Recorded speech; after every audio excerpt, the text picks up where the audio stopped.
Rire est thérapeutique, n'est-ce pas? Et je dis à Laurent que j'aime les bonnes choses aussi. Ou bien, bon, qui ne veut pas gagner 20 millions. Laurent, qui ne veut pas gagner 20 millions. Vous parlez de quelle bonne chose? Non, laissez tomber, laissez tomber, on va y aller. Oh, laissez ça, c'est un offre, on ne peut pas révéler ça ici. Allez, alors on parle de, pour non-paiement des soins des femmes nourrices gardées dans des hôpitaux, pour non-paiement des soins. Des femmes nourrices gardées dans des hôpitaux après accouchement. Qu'est-ce que cela vous inspire? Vous avez notre numéro, appelez-nous. Et Oumar, voilà la situation. Oui. Je l'avais déjà révélé. Des femmes qui dorment à la belle étoile, mais qui sont gardées dans des hôpitaux. Elles ont accouché. Elles sont allées coucher avec des hommes. Et elles sont tombées enceintes. Elles sont des femmes des gens, je ne sais pas. Et puis, un matin, le mari vient, on fait le point de l'accouchement, et puis il dit, j'irai chercher de l'argent. Il part 1 semaine, 2 semaines, il ne vient pas. Peut-être c'est 3 semaines après qu'il va venir, 1 mois, on ne sait pas. Les gens sont obligés de libérer le lit de l'hôpital, de mettre la femme dehors avec le bébé qui dorme à la belle étoile dans les hôpitaux. C'est une réalité en ce moment même dans certains hôpitaux du Bénin. C'est une réalité en ce moment dans certains hôpitaux du Bénin. C'est une réalité au Bénin depuis très longtemps aussi. Et c'est bien malheureux. Je suis très écœureux ce matin. J'ai vraiment le cœur en miettes quand j'entends ces jeunes choses, que j'entends que ça persiste. Vous savez, je me décris toujours comme un moderniste. J'adore ce que le gouvernement de la rupture fait dans certains domaines. Voilà un aspect, par exemple, qu'on doit revoir. Quelqu'un te doit de l'argent. D'accord, on veut rendre peut-être nos hôpitaux plus rentables. On te doit de l'argent et tu dis à la personne, tu ne sortiras pas mon argent, tant que tu ne me donnes pas mon argent, tu ne sortiras pas de là. La personne fait comment pour payer? Il faut travailler pour payer de l'argent. Vous êtes d'accord avec moi? Il faut trouver une autre méthode. Et ça sonne déjà, hein. Je pense que le téléphone sonne. Donc, s'il y a un auditeur en ligne, on vous écoute, bonjour. On ne nous a pas balancé encore. Alain n'a pas encore balancé l'auditeur, oui. Donc, je disais quoi? Il faut trouver d'autres moyens. Parce que la modernité qu'on cherche là, c'est dans ça aussi que nous devons essayer de voir. Comment est-ce que les autres arrivent à résoudre ces problèmes-là? Mais est-ce que vous savez que moi, je connais une sage-femme qui parfois garde les gens 1 jour, 2 jours, 3 jours, et les gens prennent des engagements, partent et ne reviennent plus. Quittent même le quartier et s'en vont. C'est une réalité et ça a toujours été comme ça. Donc, il faut trouver des solutions. Et c'est là où je voulais en venir. Il y a des solutions qui existent dans certains pays par rapport à ces aspects-là. Et il faut qu'on trouve d'autres solutions. Vous savez, on a tout informatisé aujourd'hui. Donc, si le nom de Mori Agua est dans une liste, dans une mémoire informatique, dans une NAS quelque part, voilà. Le jour où Mori revient dans 20 ans et qu'il dit, voilà, je vais faire telle chose dans cet hôpital-là, on va le ressortir. Ah, oui, monsieur, c'est vrai, vous allez, mais vous devez 10 000 la dernière fois, il faut payer. Ça se fait dans presque tous les grands pays du monde. Parce que celui qui est malade... Il y a quelqu'un en ligne. Bonjour, téléspectateur ou auditeur, bonjour. Bonjour, c'est le Saint-Paysan, c'est Lucien Ayonou, c'est qui? Je ne sais pas bien reconnu. C'est Lucien Ayonou. Bonjour, monsieur Lucien Ayonou, comment allez-vous? Je vais très bien. Alors, vous nous appelez de Zivier? Et cette fois-ci, il y a Kassato. Ah, Kassato. Oui. Vous avez bougé un peu. Vous avez bougé un peu. Mon frère Roland, hein, et oui. Roland et Oumar. Nous vous disons bonjour. Voilà. Bonjour, monsieur Lucien. Monsieur Maurice, une fois n'est pas coutume. Permettez-moi de dire un petit mot sur votre dernier sujet, c'est-à-dire les arrestations. Oh ben, je ne serai pas d'accord. Monsieur Ayonou. Oui. Monsieur Ayonou, non, je ne vous permets pas, Exceptionnellement, ce matin, je ne vous permets pas. Opinez sur le sujet du jour, s'il vous plaît. Bon, j'accepte. Et le sujet que vous avez, le sujet d'aujourd'hui là, il n'y a pas de chose pour qualifier, c'est de l'irresponsabilité des parents. C'est vrai. Puisque aucun enfant n'a demandé à naître. Une fois que vous avez pris l'engagement, vous avez pris cette responsabilité, vous devez assurer. Puisque j'entends souvent qu'on appelle les autorités au secours. Non, c'est de la blague du mauvais goût. Ça, responsabilité incombe les parents. Et quand une fois que votre femme est enceinte, vous devez prévoir des choses. Il ne faut pas attendre le dernier jour pour commencer par courir à droite. C'est de cette manière que moi je vois la chose. Et ces parents doivent être interpellés. Oui, c'est pas bien, ça ne donne pas de bonne image à notre pays. Puisque quand on va voir ces enfants, la belle étoile, et ça fait mal, ça fait mal. Si les autorités, on peut intervenir les autorités, mais la responsabilité incombe directement les parents de ces enfants. Merci. Merci infiniment pour votre contribution, M. Ayonou Lucien. Merci d'avoir accepté qu'on ne permette pas que vous opiniez sur les questions politiques dont on a débattu sur ce plateau. Voilà, je disais, M. Ayonou a raison, en parlant de la responsabilité des parents. C'est juste, mais je dis une chose. Regardez un peu comment notre société évolue aujourd'hui. On est de plus en plus individualiste. C'est famille nucléaire. Personne ne s'occupe de personne. Quelquefois même, des gens cachent le fait que leur femme est enceinte à leur entourage parce qu'ils ont peur du mauvais œil. Auditeur en ligne, bonjour. Bonjour, il y a quelqu'un en ligne là. Allez. On a entendu le téléphone. Donc on n'est plus exactement dans la même société. Il n'y a plus cette solidarité là d'antan. Il faut se rappeler de ça. C'est important aussi. Donc c'est ça qui fait aussi que certaines personnes aient l'irresponsabilité de certains hommes. Bonjour, auditeurs ou téléspectateurs en ligne, bonjour. Oui, bonjour monsieur le journaliste. Bonjour. Et merci Adjaï Moïse depuis Porte-Novo. Monsieur Adjaï Moïse au rendez-vous depuis Porte-Novo. Comment allez-vous ce matin? Ça va très bien. Quel est le climat à Porte-Novo? Il fait frais ou bien le soleil s'est levé à Porte-Novo? Il fait vraiment frais.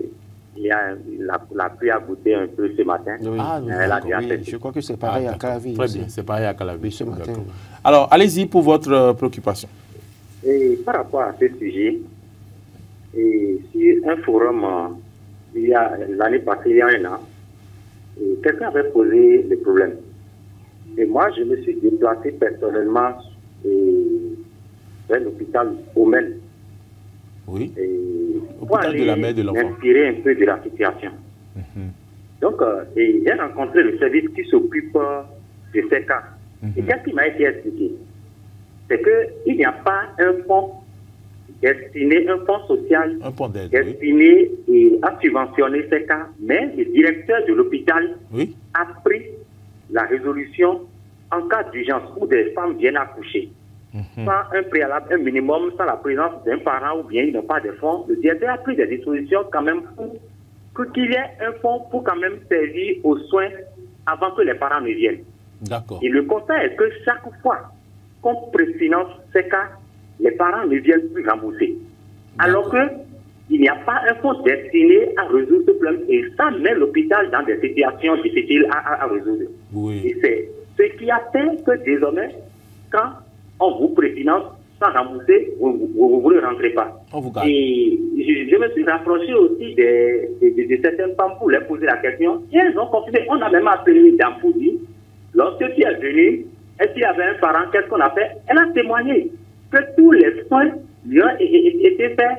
Mais elle attend que le mari vienne rembourser et elle est à son 4e geste. Oui, la situation, c'est l'irresponsabilité des hommes. C'est ça. C'est l'irresponsabilité des hommes. L'État, c'est pas une question où on va accuser l'État, non. Parce que mettre une femme enceinte, c'est un programme, c'est une volonté. Et quand votre femme est enceinte, vous devez savoir à quel moment elle va accoucher et vous devez vous préparer en conséquence. Absolument. Oui, dans les centres de santé, il y a des services sociaux qui s'occupent des indigents. Mais ces cas qui se retrouvent dans nos matérités où les femmes accouchent, quand vous vous rapprochez d'eux, vous allez voir que c'est des hommes inconscients qui abandonnent les femmes là et qui se disent, bon, quand ils vont faire un temps là, ils seront obligés de les libérer. Oui, donc c'est un peu délicat. Et si l'État pouvait trouver vraiment une solution palliative pour régler, parce qu'elles sont vraiment nombreuses. Hein, quand vous allez dans les hôpitaux, elles traînent dans les couloirs, elles dorment là avec les bébés. Et les autorités des hôpitaux aussi n'ont pas la solution sous la main. Donc, vraiment, si le ministère de la Santé peut quand même s'inspirer de la situation, se pencher un peu sur la situation et trouver une solution, c'est très bien. Merci infiniment pour votre contribution, M. Adjaï. C'est le moment quand même de saluer le directeur de l'hôpital de la mère et de l'enfant, que je ne connais pas, mais quand même, pour cette disposition, pour permettre à délivrer ces femmes d'abord en attendant.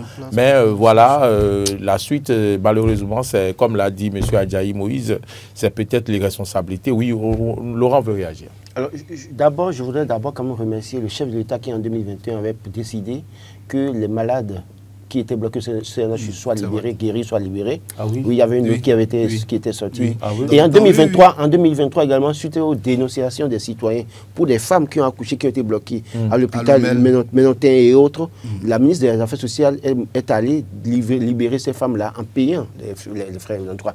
Les femmes ont été libérées sur instruction de Madame la ministre des Affaires sociales. Il y a certains citoyens même qui vont comme ça à l'hôpital et qui payent. Maintenant, sur la question de l'irresponsabilité, de l'inconscience de certains hommes, je ne suis pas tout à fait d'accord. Et je m'explique. C'est vrai, il y a des gens qui sont irresponsables, des gens qui sont inconscients, qui ne veulent pas assumer leurs responsabilités, mais il y a des cas où c'est l'indigence totale. Où, je prends un exemple, le monsieur gardien quelque part, qui a son salaire, d'accord, mais la femme tombe enceinte, 3 mois de grossesse, peut-être il perd son boulot, il n'a plus rien. Il n'a pas prévu cette situation. Il se retrouve en difficulté. Mais la femme accouche, il ne va pas dire, la femme comment est en travail, il ne va pas dire à la femme d'accoucher à la maison parce qu'il n'a pas l'argent. Il est obligé d'envoyer la femme à l'hôpital espérant qu'on donne l'argent. Mais vous savez très bien que dans nos familles, quand vous appelez votre père ou votre frère ou quelqu'un pour dire ma femme est en travail à l'hôpital, je n'ai pas d'argent, vous ne le voyez pas aussitôt, rapidement. Mais quand vous leur annoncez que votre femme est décédée, la famille vient automatiquement pour continuer l'argent pour chercher le corps et acheter les tissus. Donc il y a ce problème-là qui se pose dans bien des cas où les hommes se retrouvent en... Moi, j'ai eu un cas typique. En 2011, mon fils naissait. Et j'ai vu un jeune amener une femme à l'hôpital enceinte avec sa belle-mère. Quand on demandait les médicaments, j'allais acheter... C'est la belle-mère qui était enceinte? Non, non, en fait. J'allais acheter les médicaments, le type aussi achetait. Jusqu'à un moment donné, il était bloqué. Il est bloqué, quoi faire? Devant moi, il appelait, personne ne venait à son secours. Il a disparu. Malheureusement, par la suite, la dame est morte sur la table d'accouchement. Donc, il y a de ces cas, il a eu la volonté. Mais à un moment donné, dormir, qu'est-ce qu'il fait? Donc, ce n'est pas parce qu'une femme est abandonnée à l'hôpital avec un enfant que l'homme est irresponsable et inconscient. Les aléas de la vie peuvent vous amener dans de telles situations et malheureusement, c'est pourquoi j'en appelle à la bonne volonté du gouvernement pour dire, mettez un fonds social quelque part dans les hôpitaux. Mais à la bonne volonté, des bonnes volontés des bonnes volontés. Mais des gens, pour leur anniversaire, se retrouvent dans les hôpitaux pour dire qui a accouché maintenant, qui est en difficulté, paye. Et moi, je m'apprête à le faire pour mon prochain anniversaire. Allez voir dans les hôpitaux. Ah oui, dites-nous, on va amener la caméra avec vous. Du secours à ces personnes. Pour ça devient de la communication politique. Non, non, non, je ne suis pas politique. Non, il n'est pas politique. La communication journalistique. Non, pour vous dire quoi, il y a des gens qui sont en difficulté, ce n'est pas que ils sont de mauvaise foi. Pas que l'homme est de mauvaise foi. L'homme a tout fait, il a frappé à toutes les portes. Personne pour l'aider. Non, je comprends, mais il est bon que les auditeurs aussi rappellent ces irresponsables. Ils sont beaucoup. Non, non, j'ai reconnu au débat qu'il y a des gens qui sont irresponsables, qui abandonnent, qui a enceinte la femme et qui fuit. Et la femme se bat seule et se retrouve à l'hôpital, les parents l'ont rejetée. Et donc, il y a ces cas-là. Mais il y a le cas des indigents, de toi qui n'ont pas, le Zim qui conduit Zim, et que c'est à 3 mois, à 6 mois de la grossesse que sa moto se gâte, il n'a plus de solution, il cherche boulot, non pas, et la femme veut accoucher, il ne va pas dire à la femme accouche à la maison, va à l'hôpital d'abord, le temps que je cours pour aller chercher de l'argent, mais il va dans tous les sens, il n'a pas l'argent. Il y a une personne que... Moi, je pense véritablement que il revient à l'État. J'ai reconnu l'effort du chef de l'État qui a pris une décision en 2020. J'ai reconnu l'effort du ministre. On salue ses efforts. Mais c'est que maintenant, il faut pérenniser ça maintenant et faire en sorte que dans les centres de santé, dès lors qu'une femme a accouché, parce qu'en fait, quand on va dire que le fonds aussi existe publiquement, nous connaissons. Les gens iront à l'hôpital pour dire qu'il y a un fonds de l'État là. Les hommes, ils vont bombarder seulement les femmes enceintes, les femmes seulement. Ils vont commencer par transformer leur épouse en télé et à céder tout le temps. Donc moi je pense à télé. Donc il faut que peut-être qu'on donne l'instruction à certains responsables du centre de santé pour dire s'il y a des cas indigents comme ça, faites un rapport signé par les intéressés et essayer de les libérer et libérer les fonds dans les caisses de l'hôpital. En tout cas, il y a un contrôle qui se fait. Il y a des gens qu'on peut contacter pour témoigner. Mais de laisser les gens, parce que même dans certains hôpitaux, au-delà de ce que les gens dorment dans le couloir dont vous parlez là, il y en a, je ne vais pas citer l'hôpital, où 2, 3 femmes se couchent. Oui, j'en ai entendu parler. Permettez-moi de revenir sur l'humour de Laurent. Un humour très subtil. Il dit ils ont transformé leur femme en télé, c'est-à-dire en divertissement. En divertissement, d'accord. J'ai compris maintenant. Sur une page Facebook, j'ai lu, je ne la connais ni d'Ève ni de Dame, peut-être qu'elle nous suit. où un parent va le lui dire, une dame qui est rentrée dans un hôpital, qui périodiquement va faire des dons. La dernière fois, je ne sais pas si elle l'a fait encore, hein, c'est 130 000, elle est rentrée dans l'hôpital, elle a demandé, vous faites quoi là? Elle est allée voir l'administration et puis elle a choisi parmi les femmes 3. Et les fonds qu'elle avait sur elle, quand ça a suffi à payer, elle a libéré certaines personnes. Une certaine Bénédicta à Danvoy ici. Oui. Voilà, je ne la connais pas, elle a mis comptable, voilà. Et merci de continuer et que Dieu vous bénisse pour ces gestes. On n'est pas heureux tout seul. Et merci à tous ceux qui font ces gestes-là. Il y a plus de bonheur donné qu'à recevoir. Si vous en avez, allez donner. Merci Laurent Roland Tonekes, merci Oumar Deandjou, il est l'heure, merci à Rebecca Ogou, Alain Alou, merci à tous ceux qui nous ont suivis. Retrouvez Carole là demain dans ce fauteuil. À bientôt, bonne journée.